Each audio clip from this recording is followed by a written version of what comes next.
আসসালামু আলাইকুম। 3 মাসে 30 কোটি টাকা, তবে এটি হচ্ছে স্কটল্যান্ডের লাইট হাউজের চাকরি। গত 10 বছরে যতজন এই চাকরিতে গিয়েছে তারা কিন্তু কেউ সফলভাবে ফিরে আসতে পারেনি। তবে হ্যাঁ, গত 10 বছরে প্রায় 410 জন মানুষ ইতিমধ্যে সেখানে চাকরি নিয়োগ প্রাপ্ত হয়েছিল এবং সেখানে চাকরি করত। কেউ 5 দিন, কেউ 10 দিন, কেউ 15 দিন, কেউ 1 মাসও টিকতে পারেনি।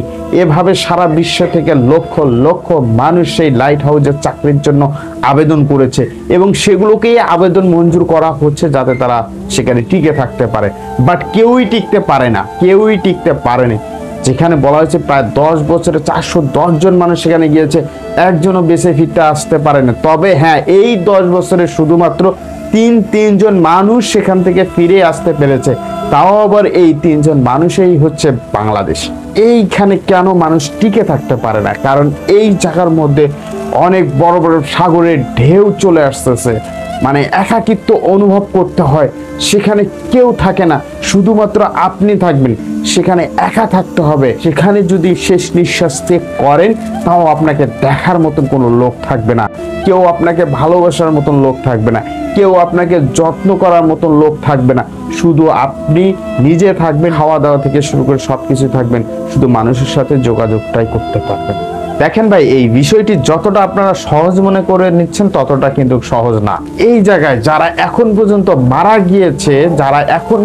মারা গিয়েছে তাদের দেহে কোনো রকম মৃত্যুর চিহ্ন, আঘাত কোনো কিছুই পাওয়া যায়নি। সাম্প্রতিক সময়ে এই লাইট হাউজে যিনি চাকরিরত করেছিলেন আজারবাইজানের গুজি নামক একটি মেয়ে। এই গুজি 7 দিন পর্যন্ত টিকে ছিল সেখানে, তারপর সে মারা যায়। পরবর্তী হেলিকপ্টার দিয়ে তাকে অনেক খোঁজাখুঁজির পর তার নিথ দেহটি উদ্ধার করা হয়। পরবর্তী সেই আজারবাইজানে সেই দেহটি পাঠিয়ে দেওয়া হয়। এখন বর্তমানে যে ব্যক্তিটি নিয়োগপ্রাপ্ত হয়েছেন তিনি হচ্ছেন শ্রীলঙ্কার মুখোশ কুমার দাস। দেখা যাক তিনি কতদিন পর্যন্ত টিকে থাকে না ফিরে আসে। বাংলাদেশি একজনের সাথে কথা বলে জানা যায় তার নাম হচ্ছে সাকিব ওয়েসি। তাকে যখন সাংবাদিকরা জিজ্ঞাসা করে যে তুমি কিভাবে ফিরে আসলে আর কিভাবে কাটলে, তখন তিনি বলেন যে আমি আট বার আমি সেই মৃত্যুর কোলে ঢেলে পড়েছি, মহান আল্লাহ তাআলা আমাকে সেখান থেকে বারবার বাঁচিয়ে রেখেছে। দেখেন ভাই, যে 3 জন বাংলাদেশি এখন পর্যন্ত নাম প্রকাশ হয়েছে তারা কেউই কিন্তু বাংলাদেশ থেকে আবেদন করেননি।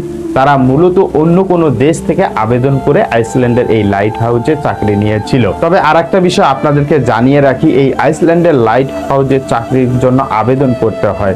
সেই আবেদন ফর্মে বিভিন্ন ধরনের চুক্তিপত্র করা হয়ে থাকে।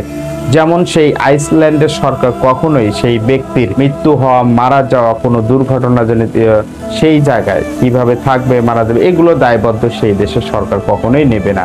এমন একটা রিস্কি জায়গা, যে জায়গার মধ্যে মানুষ কখনো একাকিত্ব থাকতে পারে না, এর একটি উদাহরণ। কারণ সেই জায়গায় আপনি ছাড়া, সেই ব্যক্তি ছাড়া কোনো কিছুই থাকবে না।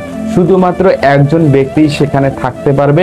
সেই একজন ব্যক্তির দ্বারাই সেই জাহাজের নাবিকদেরকে দিক নির্দেশনা সিগন্যাল পাঠিয়ে দিবে সেই লাইটের মাধ্যমে। সেই ব্যক্তিটি চাইলেও কোনো বিপদে সে কখনোই ফিরে আসতে পারবে না। যাই হোক দর্শক শ্রোতা, আপনাদের কাছে এই বিষয়টি কি মনে হয়েছে একটু কমেন্ট বক্সে কমেন্ট করে জানাবেন। আর সবাই ভালো থাকবেন, সুস্থ থাকবেন, সুন্দর থাকবেন। আল্লাহ হাফেজ।